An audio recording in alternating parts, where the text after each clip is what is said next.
Welcome to Veteran Patriots Nation. Today we're going to be talking about leveling a scope, the tools you need, a couple different ways of doing it, the tools I use, and the setup I have. So let's get into it.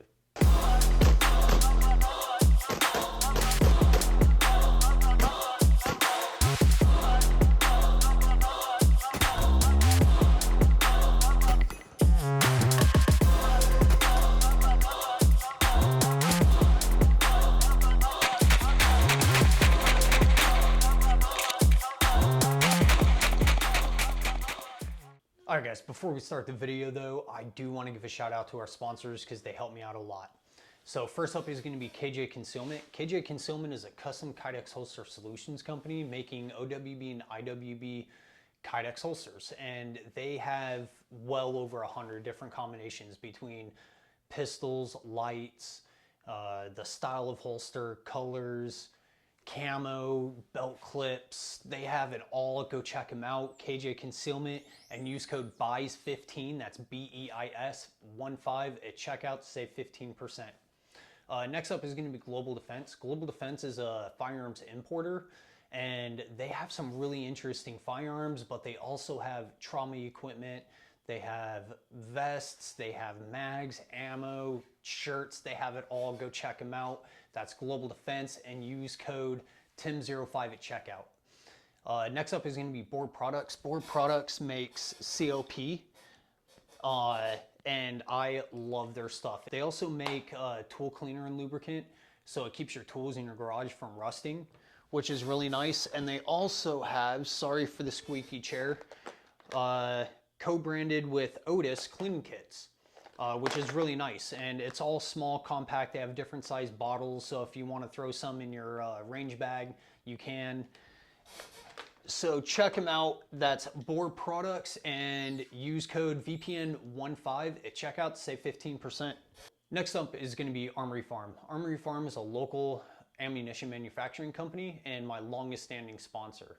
I've been shooting 1,000 rounds of their 9mm between their 115 and 124 grain, 1,000 rounds every month for the last like 4 or 5 years.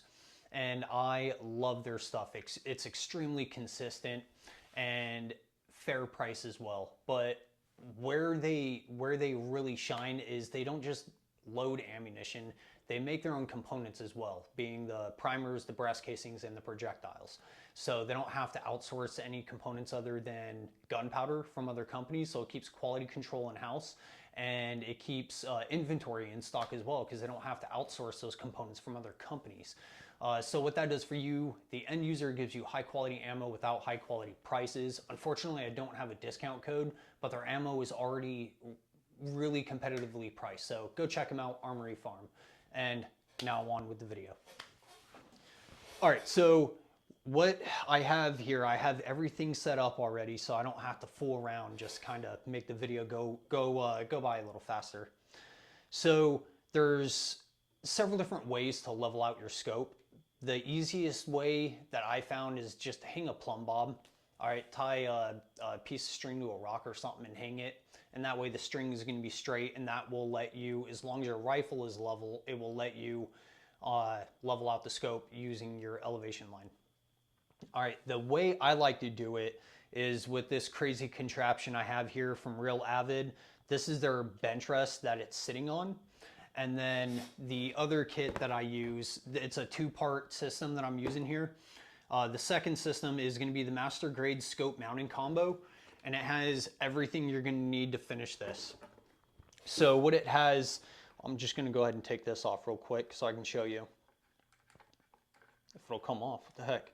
All right, so this light, how this works is it shines light through the front of your scope, superimposing your reticle on this whiteboard. So the easiest way to do it is, once you have your rifle in the mount and everything, put this down at the other end of the hallway and have the buttstock pointing towards this, because that's where the light is going to be shining through, is the back of the scope. And it's going to superimpose the reticle on the checkered board here.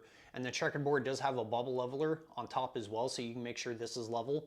And it superimposes your reticle on there, so now you can just line up your elevation and windage with the checkered board here kind of get a little closer. I don't know if you guys can see it, but really awesome system. And how you mount the light on, I'm trying to get this thing off. There it goes. Okay, so you have the flashlight in the kit, and then you have this piece with a bubble leveler on it as well that the flashlight mounts to. So the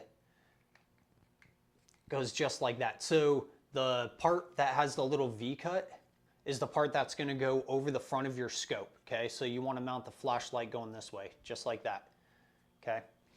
And that part mounts into two different systems. So you have one for Picatinny, which we're going to use here in a second, or if you just have an exposed barrel like a bolt action rifle, then you're going to use this one, and it's going to sit just like this on top of your barrel. It has magnets under here, but it won't scratch the barrel. I've already done multiple weapon systems using this whole kit, and it doesn't scratch the barrel. So it's that part's good to go.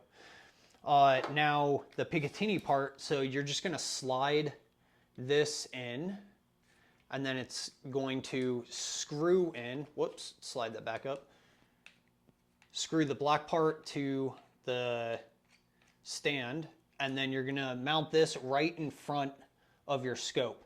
I'm going to have to kick it a little further forward because I do have this Hot Pocket wrap on my rail. I believe I got it from Wiseman Company, and I don't feel like removing it because I'm not actually leveling the scope. I'm just going through the motions for you guys. So you're going to want the light as close to your scope as possible. And then when you turn it on, I don't know if you can see that, but it shines it on my hand here. So the further away this is, the better it's going to work. I recommend probably 20 feet. And that will really give you solid lines as long as you focus it with your diopter and your parallax so that it's nice and crystal clear on the board. You'll be able to do this just fine. So from there, you're still going to have your caps loose. Okay, you're just going to have your scope sitting in there with the caps screwed in just tight enough to where the caps aren't going to fall off. Okay. So once you have it lined up, you have your scope level, that's when you're going to tighten down the screws. Now you're going to have each hood here has 4 screws, okay? Just like this. So you're going to do 1, 2, 3, 4. You're going to go in a cross pattern for the front and the rear. And when you do that, you're going to want to read the manual. And if it didn't come with a manual, then look it up online on the manufacturer's website and look for the torque specs. So for this Unity mount here that I have, the torque spec is going to be 18 inch-pounds. Make sure you're not doing foot-pounds because so this calls for 18 inch-pounds. If I did 18 foot-pounds, there's 12 inch-pounds for 1 foot-pound. So 12 times 18 would be 216 or something like that. So I would definitely snap the posts or snap the screws. So you don't want to do that. So make sure that you're using something like a fix-it kit because it has, mine came with 4 different torque bits in it. So, it doesn't have an 18, but it does have a 15, a 25, a 45, and a 65. I have more torque bits at work, or you can just use the one that it came with because this, you can adjust it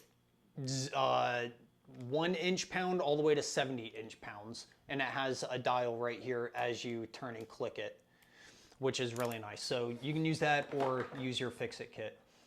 But if you're going to be working on rifles all the time, I would recommend getting a fix-it kit anyways. So guys, that's pretty much the end of the video. Hopefully it wasn't too long. If you guys have any questions, comment down below. And if you've ever leveled a scope with another system without using the plumb bob, then let me know in the comments below what system you used. I'd love to check it out. And yeah, that's pretty much it. Thanks for watching, guys.